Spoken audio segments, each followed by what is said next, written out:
Are we getting a firefly teaser right now too? Don't worry, I got you. Okay, outside the circle, this has got to be 100 miles an hour. Burn it in there. Oh, good bit, good bit.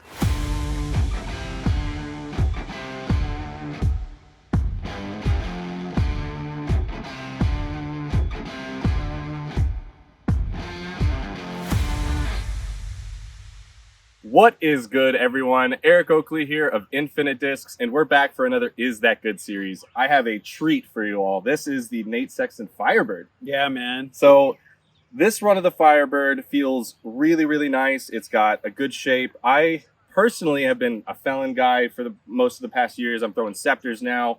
What can I expect from this Firebird and just the Firebird in general? I mean, I don't want to cut to the chase too much, but it is good. Yeah. That's going to be the first thing I'm going to say. We're going right to the end. It is, in fact, spoiler alert. But yeah, man, the whole genesis of the Sexton Firebird, I've told this story a couple places, but when I was throwing Firebirds a lot before I was an elite sponsored player, I really liked them from around 2006 or 2007 in glow plastic. Okay. And the reason was they were a little bit softer than the Ken Climo 12s that were available through like were those the stiff 9, flat 10, 11. ones? Yeah, really useful. Those are meaty. They're useful, but they're not this at all. Okay. It's a totally different thing. That's like a Firebird you can't get any glide out of, and great for thumbers, great for skip shots, but not a utility disc that you can throw for every throw. Fair enough. So that's why these were made, and Color Glow plastic is a little bit more supple, which I like because I can kind of get my grip into it, and it's got a little bit of give. It doesn't feel like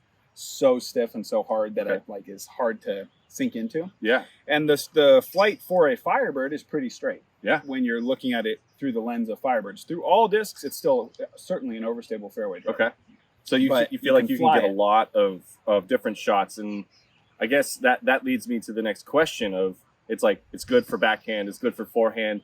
I've seen one part of your game that I think is the most impressive is, oh, cool, you're 200 feet away, easy little Firebird approach, where other people might be throwing approach discs or putters. Like you're leaning on that Firebird approach still because it's just that strong suit. So like it shows the versatility of this disc and your time with it as well. So I think that's really impressive. Yeah, I use it for a ton of shots, and I think like if you think about your favorite disc, I think for a lot of people, their very favorite disc in their bag is like, it used to be overstable. Now it's like halfway seasoned, and it's like a 9 speed. Like it's like you can use it on almost every hole. Fair enough. And that's what we're trying to make out of the box. Is like it's a little stable. You can trust it. It's not like it's going to flip over on you. Yeah. But it's not going to embarrass you and go 215 feet either. Totally. Like it's going to get up and glide. So it's trying to fill that space where it's like that's the disc that you build a relationship with and trust, and it's like the utility disc that you can kind of imagine throwing on literally every shot. Because it's overstayed. It's like got enough glide. You could flex it a little. Yeah. You could go full spike hyzer with it.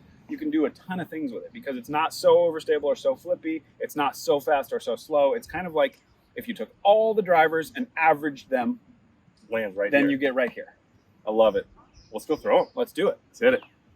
How are you going to throw these? Well, I'm going to show you the way that I use them most first, and that's kind of like a flat forehand, which is perfect for a hole like this because you see this OB line down the left side, and the beauty of a disc like this is you can aim it right down the line and trust that it's going to pull in, and then you give yourself maximum fairway width. Okay. This hole doesn't have OB on the right side, but a lot of holes on the Pro Tour do. And to be able to aim down an OB line or even into out of bounds with a slightly overstable disc is the best way to make sure that you're hitting the middle and not going out of bounds. Totally. So that's what I'm going to do. I'm going to fire these down the line. Let's see it.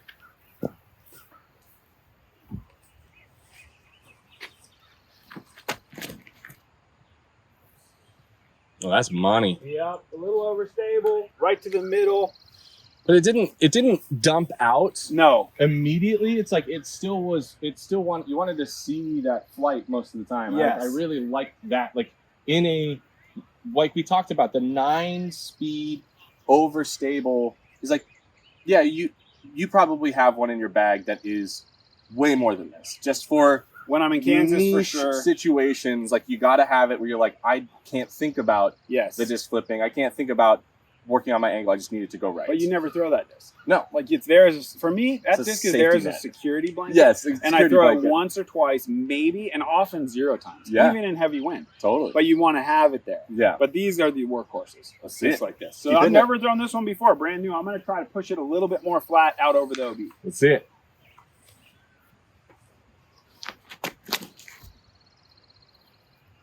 Plenty of stability, so you're never worried. And that's 3 feet from the other one. Wow. Well done. We'll go prove it. It's 3 feet. After seeing how Nate, put a really good move on these and was able to make them work, I want to hit one on a forehand, but also one on a backhand, because I like leaning on, a nice stable backhand, which works really well here, where I can put one out towards the tall grass and try and find the exact same spot. So I'm going to try and match Nate, put these within 15 feet of each other, but one backhand, one forehand. Which one do you think I should? I've been using the gold one more, so go forehand on the gold one. It knows that spin. All right. Be like Nate. You can put some power into it.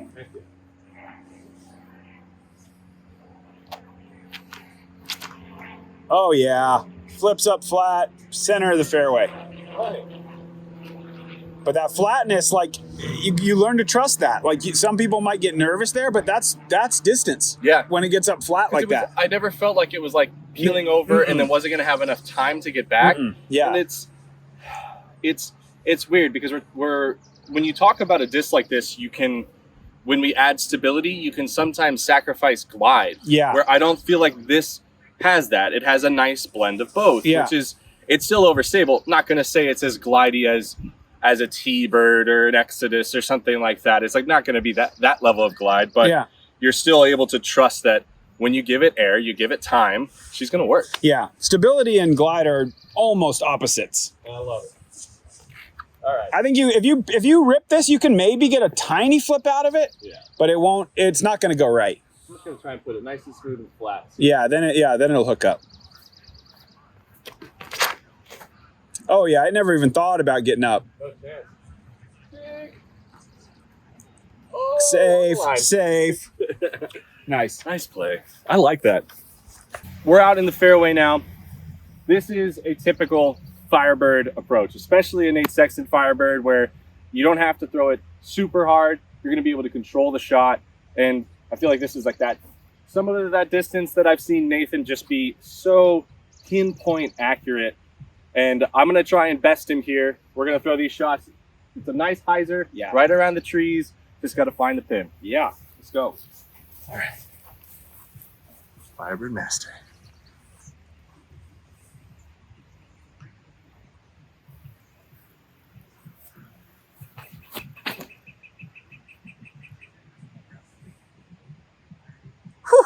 Look, just over the top. Yeah, I think it was Maybe a hair short, but it's pretty good. all right. Got the wind read. Playing it right. There's no wind.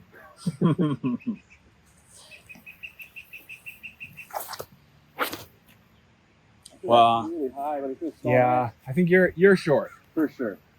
but faded nice. I like it. I like it. Let's go see where they ended up. Let's do it. So this proves that I need a little bit more time with the Firebird. That's me. Yeah. Let's go take a look at Nate's shot.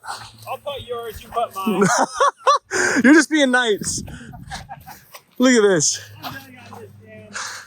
You can tell he's done this before. Oh boy. All right, so we are going to test just about how far these Firebirds can go. So we're going to try and rip into these. We got an open airspace to send it. I know that we don't, this is not necessarily a distance driver, but we want to push that limit. We want to really see how good this disc is. I mean, we spoiled it already, so might as well. What are you thinking? How far do you think you can put this out there? Honestly, I'm curious. I haven't done this, like just trying to laser it and see how far. And I don't really throw it for distance, but I would like to. You know, like it has a use in that neighborhood. I'm thinking I can get this 380. Okay. Maybe 400 if we really. Yeah, I feel like take once a little Annie out of the hand, I think. And as these beat up, I feel like you could start to stretch. That 400 becomes easier too, right? Of course. These are both brand new, obviously. Yeah. Let's hit it. Right, show me the way. I'm letting you go first again, and hopefully I can catch up on the See what scoreboard. we can get.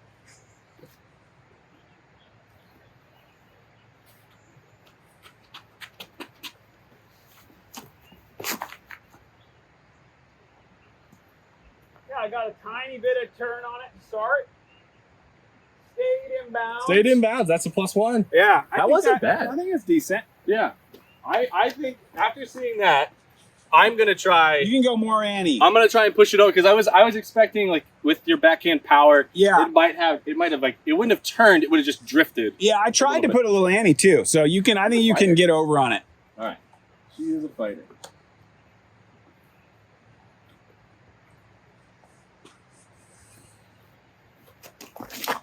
Oh yeah. That's nice. There's some distance.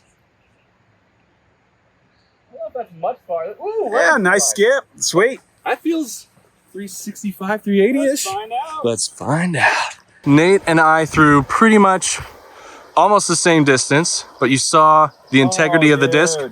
Where we at? I'm getting 384. Let's go. You said 385, didn't you? Yeah, I'm getting 384 to the front of the tee. And is that good? It's going to be the same. Yeah. I believe that is good. I believe so. All right, so we are out here on hole 4 on the East course? Yes. Okay, sweet. This is the most Firebirdie hold ever, Firebird. all right.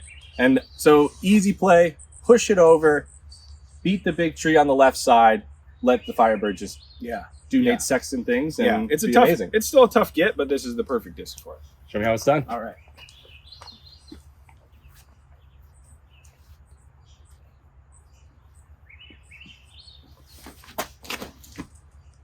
Please be awesome. You're so good. All right. I'm gonna do the same because I can also. You can do it. All you need to focus on is going left to that big tree. Everything else is aces after you do that.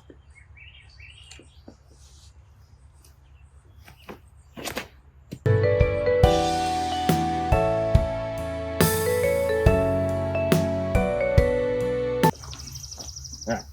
Throw it good like Nathan. Beat that tree to the left. Yeah. Oh, it's going anyway. It's going. Oh, that was close. That was close. That's fun. I really like that flight, though. Yeah. Really like that flight. Nate Sexton proving once again that he is the master of the Sexton Firebird. Steps up, puts himself really nicely inside the circle. I'd say that's good.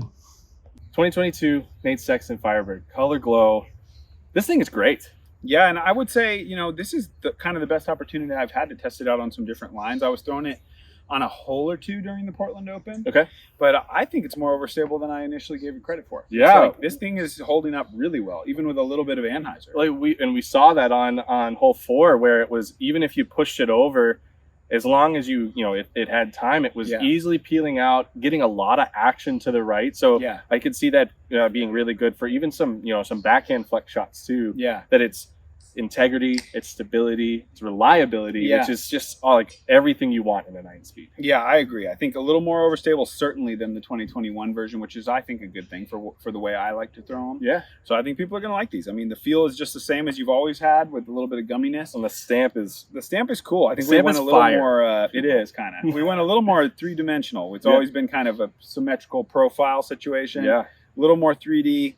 I really like it. A little more like dynamic and cool looking, and I love them. It's awesome. So if you had to say, what is this the closest in reference to the other Firebirds year-wise? Yeah, I mean, it's not the most overstable. It's probably, I mean, cliche, like, obviously I'm going to say this, but the 2015 is the one that I throw the most, right? And it falls in the middle. I think this is on either side of that kind of stability. It's not like, it's not as overstable as perhaps the 16 or the 19.